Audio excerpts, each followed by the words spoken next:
Favreau.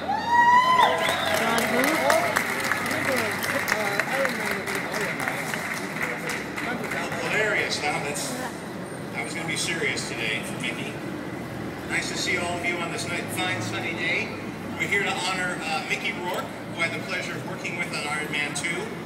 But I was first aware of Mickey long before I was aware of who was who in Hollywood.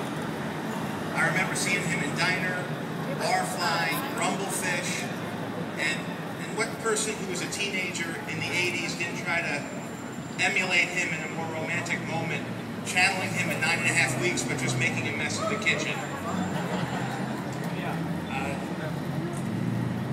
Mickey took a break from acting there for a while to be a boxer, and it was during that hiatus of his life as an actor that I first worked with him.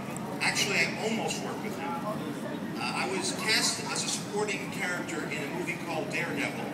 It was the time when I met the people at Marvel, and Mark Steven Johnson was directing this film. It was starring Ben Affleck. And the character of Daredevil, his alter ego is Matt Murdock. And the backstory is his dad, battling Jack Murdock, was a washed-up boxer who was bumped off by the mob, and that's what sends him on his trajectory to be a superhero. The rumor was that Mickey Rourke was going to be pulled from obscurity and play battling Jack Murdock. Well, we were all very excited about this, but unfortunately, it didn't come to be. The powers that be did not approve the casting, and we were all very disappointed. It took the independent film world to rediscover Mickey Rourke and let him back into the club. I remember when I saw Mickey play Marv in Sin City. Thank you, yes, that's how I feel about the role. And then, of course, Darren Aronofsky put him in The Wrestler, and the rest is history. Yes, that's right.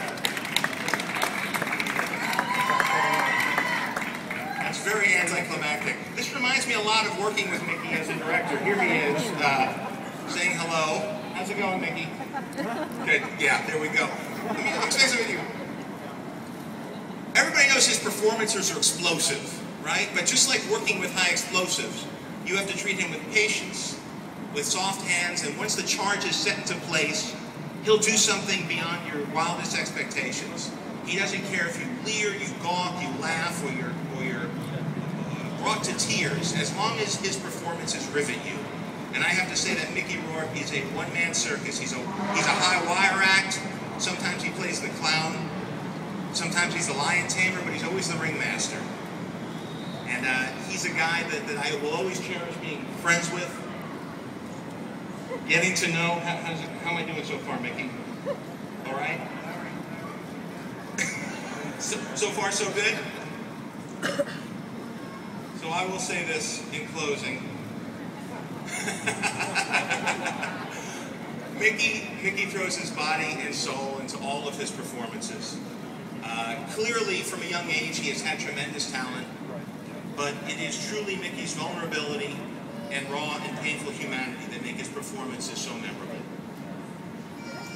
It is my pleasure now to introduce his co-star from, I think, is probably my favorite performance my favorite film that Mickey's worked on. Eric Roberts from Hope of Greenwich Village. Please welcome him.